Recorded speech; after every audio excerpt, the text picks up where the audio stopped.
নমস্কাৰ, মই ৰঞ্জন চৌধুৰী। জুবিনৰ ন্যায় এতিয়ালৈকে পোৱাহি নাই। SIT গঠন হ'ল, SIT ৰিপৰ্টো তেওঁলোকে কোৱা মতে ছাবমিট কৰিছে, আমি পোৱা নাই। কিন্তু এই SITৰ লগত জড়িত মুন্না প্ৰসাদ গুপ্তা, ৰজি কলিতা আৰু কেইবাজনকো অসমৰ DGPয়ে হেৰি কৰিছে, সন্মানিত কৰিছে। কিন্তু এই দুইজনক স্বৰ্ণ পদক গোল্ড মেডেল দিছে আৰু কেইজনকো দিছে। দুইজন আছে ইয়াত। খালি ইয়াত এটাই প্ৰশ্ন, দিয়াটো দিয়ক, সেইটো লৈ আমাৰ ক'বলৈ একো নাই। কিন্তু এই সময়টো যেন ক'ৰবাত ঠিক লগা নাই। কথাটো হ'লে এনেকুৱা, কাৰণ SITৰ যোনটো হেৰি চেনচেশ্যন, SIT চেনচেশ্যনটো আমি প্ৰথম পালোঁ গৌৰৱৰ এইখনতো মুন্না প্ৰসাদ ডাঙৰীয়া আছিলে আৰু এতিয়াতো এইখনৰ তেওঁ মুৰব্বী হৈ আছিলে, প্লাছ আমাৰ ৰজি ডাঙৰীয়ানীও আছিলে। তো তেওঁলোকে এনেকুৱা কি কৰিলে? কাৰণ জুবিন অনুৰাগী বা এনে সাধাৰণ অসমবাসীয়ে কিন্তু এই মুহূৰ্তলৈকে SITক লৈ সন্তুষ্ট নহয়, নাম্বাৰ 1। আৰু SITক লৈ সন্তুষ্ট এই যে চৰকাৰক তৈলমৰ্দনৰ কাৰণে যোনটো কাম গৰিমাই কৰিছিলে, তাক আমি পূৰা এক্সপ'জ কৰিছিলোঁ। এক্সপ'জ কৰাৰ পিছত এতিয়া শেহতীয়াকৈ গৰিমাই অলপ ইউটাৰ্ণ লৈছে, SITৰ ওপৰত কথা বতৰাবিলাক পাতি আছে। কিন্তু সেইটো তেওঁ ভুল কৰিছে। তেওঁ জুবিনৰ ৱাইফ হয়, জুবিনৰ স্ত্ৰী হিচাপে ইমানটো গাৰ্ডছ থাকিব লাগে। আপুনি মূলা গাভৰু হ'বলৈ দৰকাৰ নাই, আপোনাৰ সেইটো দিন গ'ল। কমচে কম মিনিমাম ইমানটো আপোনাৰ গাৰ্ডছ থাকিব লাগিছিলে। অসমবাসী সন্তুষ্ট, মই সন্তুষ্ট। আৰু 1 ঘণ্টা আপুনি ইমান 1000 পেজৰ হেৰি আছে, আপুনি পঢ়াই নাই, নপঢ়াকৈ আপুনি দেখোন আগতীয়াকৈ কৰি দিলে। তো আমাৰ চেনেলে প্ৰথম গৰিমাক এই বিষয়টো লৈ চাৰ্জ কৰিছিলে। চাৰ্জ কৰাৰ এইটো বেলেগে নকৰে কিন্তু, কাৰণ আপোনালোকে জানে গৰিমাৰ লগত মই ইয়াৰ আগতো কৈছোঁ যে অসমৰ বিভিন্ন TV চেনেলৰ এংকাৰৰো এটা বন্ধুত্ব আছে। সেইটো কাৰণে নকয়। তো আমাৰতো ইয়াত বন্ধু শত্ৰু সেইবিলাক কোনো কথা নাই। জুবিনৰ ন্যায় লাগিব আৰু বেলেগ কোনো ষ্টৰী নাই। তাৰ যদি ঘৰৰ মানুহ তাত কিবা হেৰি কৰে, আপোনাৰ কি নমনীয়তা দেখায় চৰকাৰৰ ওপৰত, তাকো আমি এৰিবলৈ নাই। গৰিমাই হওক, যোনে হওক বাৰু, কোনো এৰা এৰিত নাই আমি। তো কথাটো হ'ল যে হয়, নিশ্চয় তেওঁলোকক দিব। যদি SIT ৰিপৰ্ট আমি সন্তুষ্ট হ'লোঁ হয়, প্লাছ এইটোক লৈ কোনো কণ্ট্ৰভাৰ্চিয়েল নোহোৱা হোৱা হ'লে, আৰু তাতকৈও ডাঙৰ কথাটো হ'ল যে এটলিষ্ট ন্যায় নোপোৱালৈকে নতুনকৈ তেওঁলোকক পুৰস্কৃত কৰাৰ কোনো যুক্তি নাইকিয়া। কাৰণ গৌৰৱ গগৈৰ SIT ফ্লপ, ইতিমধ্যে ফ্লপ হৈছে।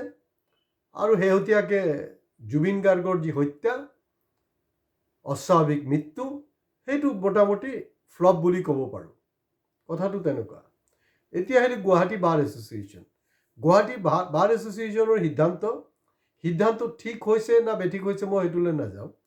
কাৰণ ইয়াৰ এথিক্সৰ কথা আছে, যে যিকেইটা কালপ্ৰিট, অপৰাধী, তেওঁলোকৰ ডিফেণ্ডাৰ হিচাপে আপোনালোকে কাম নকৰিব বুলি এটা ৰিজলিউশ্যন লৈছিলে। সেইটো কাৰণে গুৱাহাটী বাৰ এছ'চিয়েশ্যনে কোনো সেইটোৰ দায়িত্ব লোৱা নাই, ভাল কথা।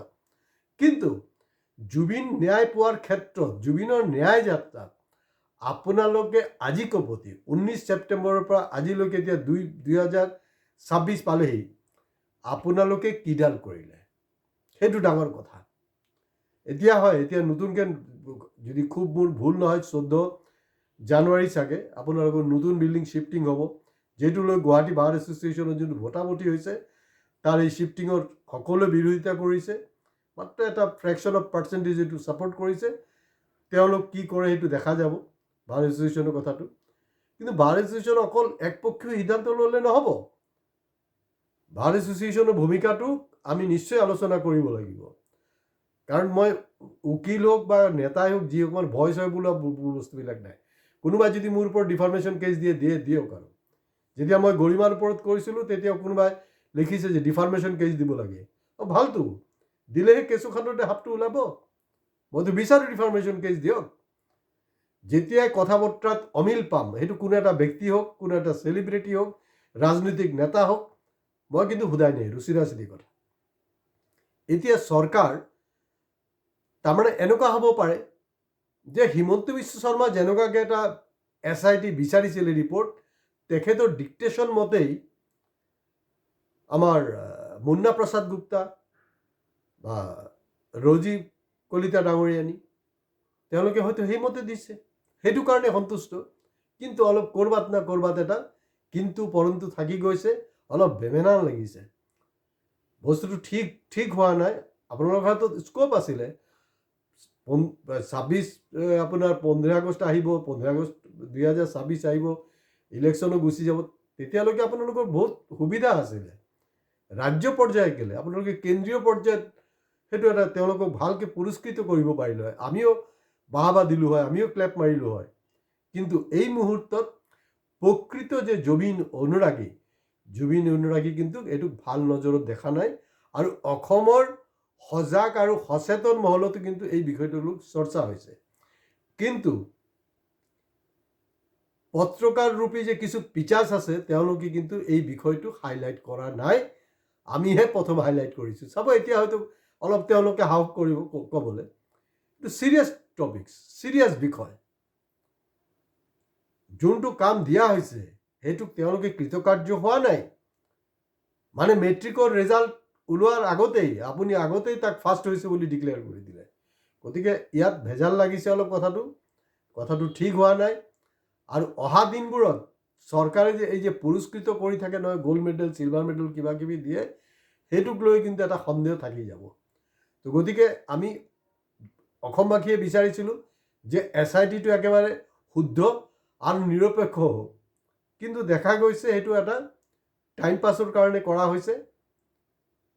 তাক লৈ বহুত কথা আছে, সেইটো লৈ নাযাওঁ। আল্টিমেটলি আদালত আছে, আদালতে ফাইনেল কৰিব কি হয় নহয় বুলি, আমি সেইটো লৈ ক'বলৈ নাযাওঁ। কিন্তু এইটো উপযুক্ত সময় হোৱা নাই যে জুবিন, মানে মই গৌৰৱৰ কথা বাদেই দিলোঁ, কাৰণ এইটোতো ঠাই ডিছ হৈ গ'ল, এইটোতো আৰু জিন্দগীত নহ'ব, সেইটো কেতিয়াও নহ'ব।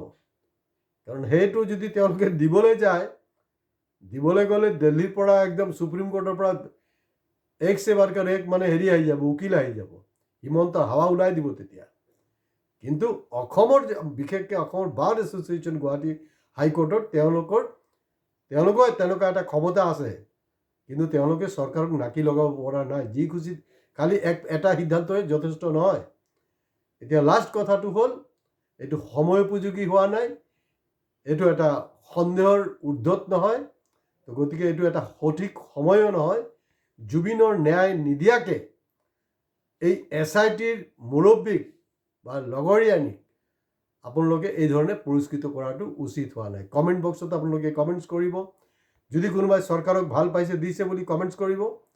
যদি আমাৰ কথা বতৰাবিলাক ভাল লাগিছে, দিব, কোনো অসুবিধা নাই। হয়, যদি ভাল লগা নাই, চৰকাৰৰ পক্ষতে আছে, আপোনালোকে দিয়ক।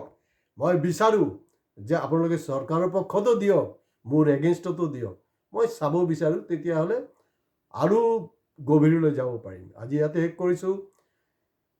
লাইক শ্বেয়াৰৰ লগত কিন্তু আপোনালোকে প্লিজ ছাবস্ক্ৰাইব কৰক। ছাবস্ক্ৰাইব কৰাটো খুব জৰুৰী হয়। নতুন বছৰত প্ৰতিজন ছাবস্ক্ৰাইবাৰ ভিউৱাৰ্ছক মই এটাই ৰিকুৱেষ্ট কৰিছোঁ, কমপক্ষত 10জনকৈ নতুন ছাবস্ক্ৰাইবাৰক আমাক চেনেলটো ছাবস্ক্ৰাইব কৰিবলৈ কওক। নমস্কাৰ।